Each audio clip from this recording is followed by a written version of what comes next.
At 2:47 in the afternoon, Eastern Standard Time, a captain made a choice.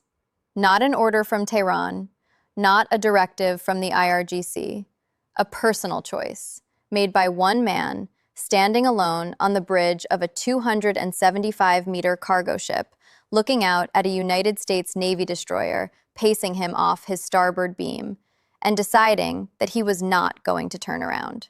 What happened over the next 6 hours is going to be studied in naval academies for decades.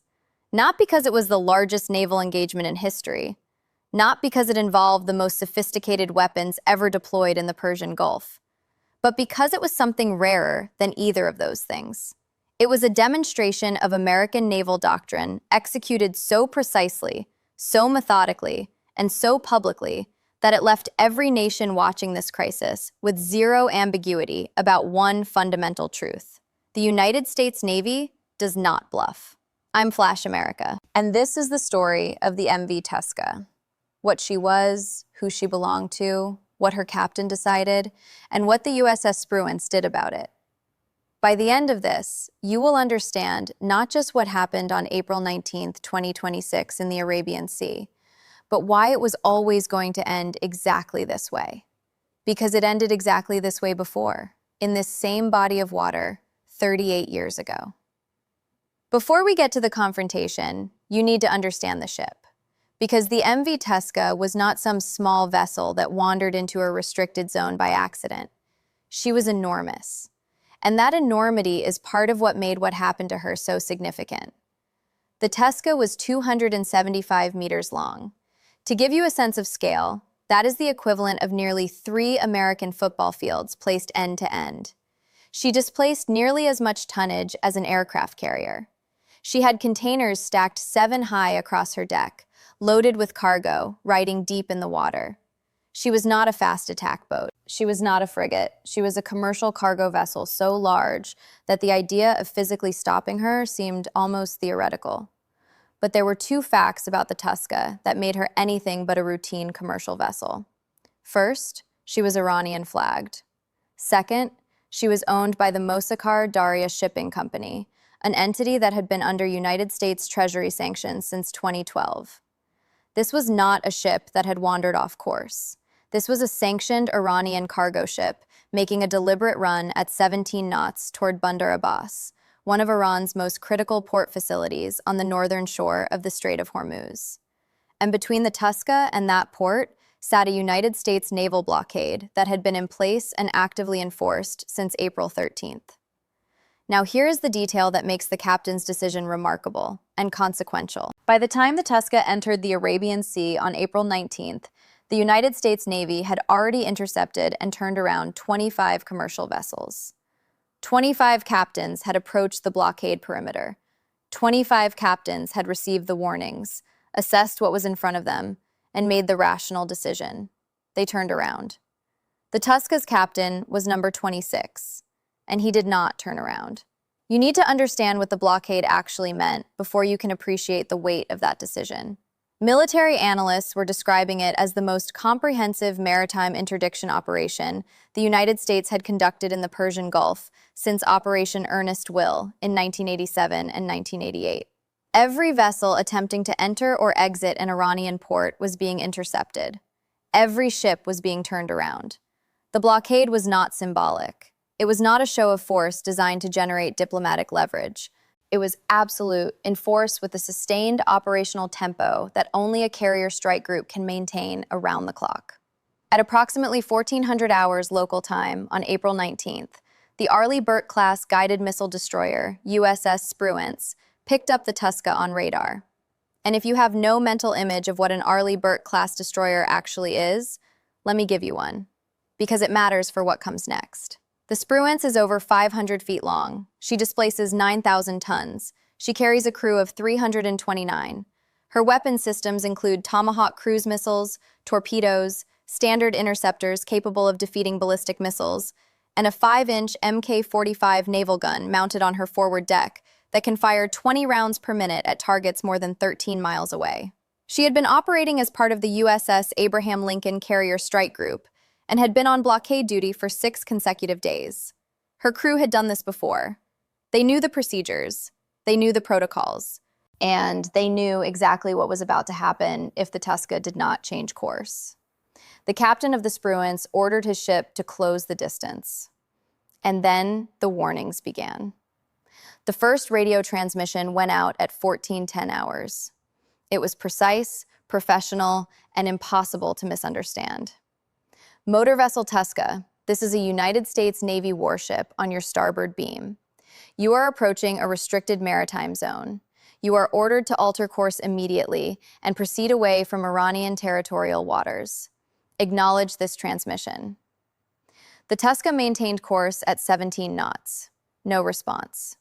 The Spruance transmitted again and again. The warnings went out simultaneously across multiple frequencies: emergency maritime channels, commercial shipping channels, military frequencies. Every transmission was recorded with a timestamp. Every warning was logged.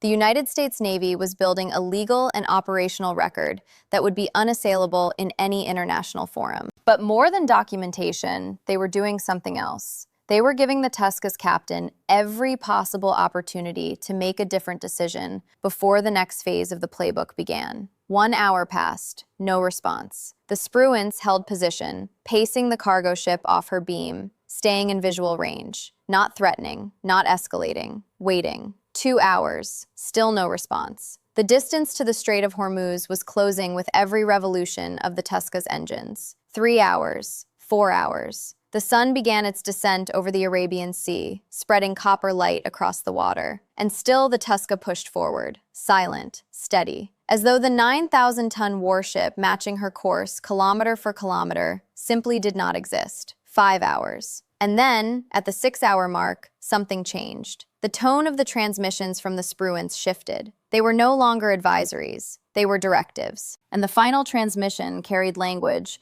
that eliminated every remaining ambiguity. Motor Vessel Touska. Motor Vessel Touska. This is your final warning. You are in violation of United States naval interdiction operations. Vacate your engine room. We are prepared to subject you to disabling fire. Vacate your engine room. Disabling fire. The Spruance was not threatening the Touska. It was informing the Touska, telling the crew precisely what was about to happen so that no one would be in the engine room when it did. This was not bluster. This was operational communication from a Navy that had a firing solution already calculated and was offering the crew one final chance to get out of the way. The crew of the Touska had a choice: evacuate the engine room, signal compliance, allow a boarding team to take control of the vessel peacefully, or continue on course and find out, firsthand, in real time, what disabling fire from a United States Navy destroyer actually means. They chose to find out. At 20:22 hours local time, the USS Spruance opened fire. The 5-inch Mk-45 gun on her forward deck had already acquired the firing solution. Range, trajectory, wind speed, sea state, all accounted for. And then the order was given. Fire. I want you to understand the physics of what happened in the next few seconds, because there are no cameras to watch, no footage to see. You are building this entirely in your mind. A 5-inch naval gun does not make the sound most people associate with gunfire. It makes a deep, percussive concussion, something you feel moving through the air and into your chest before your ears register it as sound. The shell it fires weighs 70 pounds. It travels at over 2,600 feet per second, and when it connects with steel hull plating, it does not glance off or dent the surface. It punches through. The first round struck the Touska's engine room dead center. The impact tore through the hull as though the steel were paper. The second round followed, then a third. The Spruance was not trying to sink her.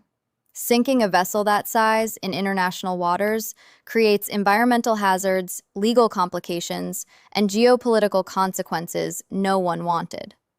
The objective was surgical: destroy the propulsion, stop the ship, take control.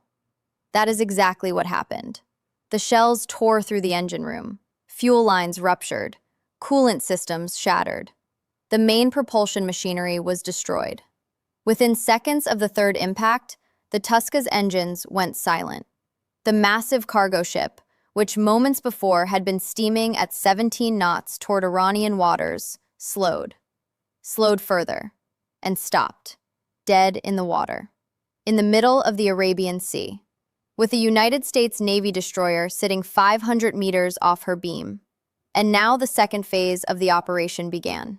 15 kilometers to the north, a ship had been holding station and waiting for exactly this moment. The amphibious assault ship USS Tripoli is not something most people have a clear mental image of. So let me give you one. She displaces 41,000 tons. She's a floating military base, capable of carrying and deploying a full aviation combat element. On her flight deck that evening, 2 MH-60S Seahawk helicopters were already prepared, rotors turning. The Marines of the 31st Marine Expeditionary Unit were already aboard, strapped in, helmets on, weapons ready, fast ropes rigged in the cabin doors. The call came from the Spruance. Touska is disabled. Commence boarding operations. The Seahawks lifted off the Tripoli's deck and banked hard south toward the coordinates. The flight took less than 3 minutes. Now, a fast rope insertion. If you have never visualized this, I want you to understand what these Marines did, because it is remarkable under any conditions. A Marine in full combat gear, carrying 60 pounds of equipment, grabs a thick rope hanging from a helicopter hovering 40 feet above a ship's deck. Using grip strength and friction from his boots, he descends in approximately 3 seconds. That is not a slide. It is a controlled fall. It requires precision, physical strength, and complete trust in your training. Because at 40 feet, if anything goes wrong, the consequences are severe. 12 United States Marines were on the deck of the Touska within 30 seconds of the Seahawks arriving on station. The boarding team moved with the coordination that comes from running these scenarios hundreds of times. 2 Marines to the bridge, 4 moving aft toward crew quarters, 2 covering the main deck. The remaining Marines clearing the engine room, confirming the damage, checking for any crew members trapped in the compartment that had just taken naval gunfire. The entire operation, from the first Marine touching the Touska's deck to the ship being declared secure, took less than 10 minutes.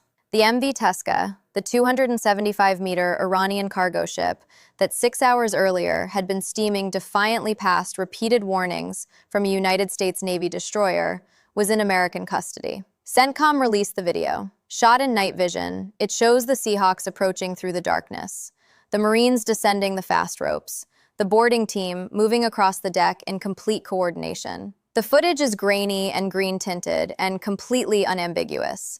This was not a negotiation. This was a seizure. Executed with precision, with overwhelming force, documented end-to-end, and released to the world deliberately, because the United States wanted every nation watching this crisis to see exactly what happens when you test American resolve in the Persian Gulf. They wanted Tehran to see it. They wanted Beijing to see it. They wanted everyone watching to understand that what just happened was not an exception.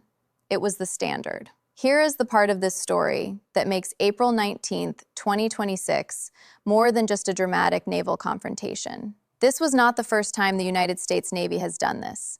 And the parallel to what happened in this same body of water 38 years ago is not a coincidence. It is a doctrine. In 1988, during Operation Earnest Will and Operation Praying Mantis, the United States Navy was enforcing a mission that sounds almost identical to what is happening now. Iranian forces were harassing commercial shipping across the Gulf. Mines were being laid in shipping lanes. The Strait of Hormuz was being threatened. And the Reagan administration made the same decision the Trump administration made in 2026. The United States Navy would enforce freedom of navigation. And if Iran wanted to test that commitment, the response would be immediate and overwhelming. On April 18, 1988, after the USS Samuel B. Roberts struck an Iranian mine and nearly sank with all hands aboard, the United States launched Operation Praying Mantis. What followed over the next 8 hours was the largest American naval surface engagement since World War II. Iranian platforms destroyed, frigates sent to the bottom of the Gulf, fast attack boats obliterated. American forces sank or disabled roughly half of Iran's combat-capable fleet in a single day. And the message was delivered with such clarity that the Ayatollah Khomeini, the man who had called America the Great Satan for a decade, whose entire political identity was built on defiance of American power, went on national radio and told his people that accepting a ceasefire was more bitter than drinking poison. He drank the poison. The war ended. Iran's navy was finished. The Strait of Hormuz remained open. The Touska seizure was not Operation Praying Mantis. It was one ship, one boarding team, one captain who made the wrong calculation. But the operational philosophy was identical. Warnings issued, procedures followed, every legal box checked. And then, when compliance was not achieved, disabling fire. No committee, no additional negotiation, no hesitation. The 5-inch Mk-45 gun that stopped the Touska is a direct descendant of the weapon systems that destroyed Iranian naval platforms in 1988. The fast rope insertion techniques the Marines used have been refined through decades of maritime interdiction operations. The playbook has not changed because it has not needed to change. It worked in 1988, it worked in 2026. Iran's response was immediate and entirely predictable. State media called it piracy. The IRGC-affiliated Tasnim news agency quoted Iran's top joint military command vowing retaliation. Iran's first vice president, Mohammad Reza Arif, issued a statement with language that Tehran has used for decades. Either a free oil market for all, or the risk of high costs for everyone. Close the strait, disrupt the supply, make the world pay. It is the same threat Iran has issued for 4 decades. And the gap between issuing that threat and executing it has always been the same immovable obstacle, the United States Navy. On the very same day the Touska was seized, Iran fired on 3 commercial vessels attempting to transit the Strait of Hormuz. 1 French, 1 British, 1 Greek, none of them American. Think about that carefully. Iran lashed out at vessels that had no ability to defend themselves, because the vessel that could defend itself had just demonstrated exactly what defending itself looks like. Iran attacked bystanders because attacking the party that was actually hurting it was not a viable option. That is not defiance. That is desperation. The Touska is currently in United States custody. Her crew has been detained. Under American law, the ship itself may be subject to forfeiture as a result of the blockade enforcement action. The legal proceedings will generate diplomatic noise for months. But the real value of the Touska was never the ship. It was the message. And that message has been received in every capital city on Earth. 2 days after the seizure, the Pentagon announced that U.S. forces had detained another vessel, the MT Al-Fani, in the Bay of Bengal. The Department of Defense statement was brief and deliberate. The United States would pursue global maritime enforcement efforts to disrupt illicit networks and interdict sanctioned vessels providing material support to Iran. And the critical phrase, anywhere they operate. Not in the Persian Gulf, not in the Arabian Sea, anywhere. The blockade is not regional, it is global, enforced with the methodical, sustained operational capacity of a navy that can project power simultaneously across every ocean on Earth. Iran's IRGC Navy is built for short-range, high-intensity, asymmetric operations in home waters. Fast attack boats, coastal missiles, mines in confined waterways. It is not built to contest the United States Navy in open ocean. And the moment this confrontation moves from the shallow, confined geometry of the strait to open water, the moment the question becomes whether a cargo ship can defy a guided missile destroyer in the middle of the Arabian Sea, the answer is not a strategic question. It is a physics question. A 70-pound shell traveling at 2,600 feet per second always beats a 275-meter cargo ship whose captain decided not to turn around. Iran's asymmetric strategy in the Gulf has always been built on a specific assumption, that the political cost of American escalation will eventually exceed Washington's willingness to pay it, that enough harassment, enough uncertainty, enough threat will force the United States into restraint. Operation Praying Mantis disproved that assumption in 1988. The Touska seizure disproved it again in 2026. When a United States Navy destroyer warns a vessel for 6 hours and that vessel refuses to comply, the destroyer does not call for additional negotiations. It does not refer the matter to a committee. it disables the vessel. When United States Marines are tasked with securing a ship in hostile waters, they do not request permission. They fast rope onto the deck and take control. These are not escalations. They are standard operating procedures for a naval force that has been enforcing freedom of navigation in contested waters for over a century. The ceasefire that had been holding, however tenuously, expired 2 days after the Touska seizure. Vice President J.D. Vance had been scheduled to travel to Islamabad for a second round of peace talks with Iranian negotiators. Iran did not send its delegation. The Iranian Foreign Ministry issued a statement. There will be no talks while the blockade remains in place. The Persian Gulf returned to the dangerous equilibrium it had occupied for weeks. Iran threatening, the United States responding, and the world watching to see who blinks first. History has already answered that question. In 1988, Ayatollah Khomeini went on national radio and told the Iranian people that accepting a ceasefire with the United States was more bitter than drinking poison. He drank the poison. The war ended. The strait remained open. And the lesson was written into the historical record in a way that 4 decades of revisionist rhetoric have not erased. The same lesson is being taught again in 2026. The ships are newer. The weapons are more precise. The documentation is better and instantly global. But the underlying calculation has not changed. The United States Navy possesses the demonstrated capability to enforce its will in the Persian Gulf against any adversary that chooses to test it. Not theoretical capability, not aspirational capability, demonstrated capability. The Touska is the demonstration. The Spruance is the demonstration. 12 Marines fast roping onto a hostile deck in the middle of the night in the Arabian Sea. That is the demonstration. And it joins Operation Praying Mantis in the category of lessons that Iran learns, forgets, and learns again at significant cost. The Ayatollah drank his poison in 1988. The Touska's captain discovered why in 2026. And every ship that now approaches the blockade perimeter, every captain making the calculation of whether to test the line or turn around, is going to think about a 275-meter cargo ship sitting dead in the water with a boarding team on its deck. 25 captains turned around. The 26th found out what happens when you don't. The Strait of Hormuz is not just a waterway. It is the choke point through which roughly 20% of the world's entire oil supply moves every day. When it is disrupted, gas prices in Jakarta go up. Energy bills in Manchester go up. Manufacturing costs in Mumbai go up. The global economy does not have the luxury of treating this as someone else's crisis. And in that environment, where every ship seizure, every warning shot, every boarding operation carries global consequences, the clarity of what the United States Navy demonstrated on April 19th matters more than it might in any other body of water on Earth. History does not repeat, but in the Persian Gulf, it rhymes with remarkable precision. A regional power testing the limits of American resolve over a strategic waterway.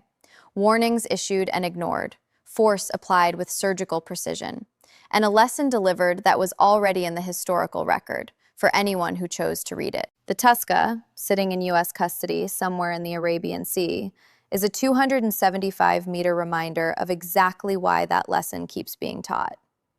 I'm Flash America. If this gave you the real picture of what happened out there, the doctrine, the history, the stakes, subscribe to the channel and hit the notification bell. This is a story that is not finished, and I'm going to stay on it with the depth it deserves. Drop your thoughts in the comments. What happens next in the Persian Gulf? I read every one. I'll see you in the next one.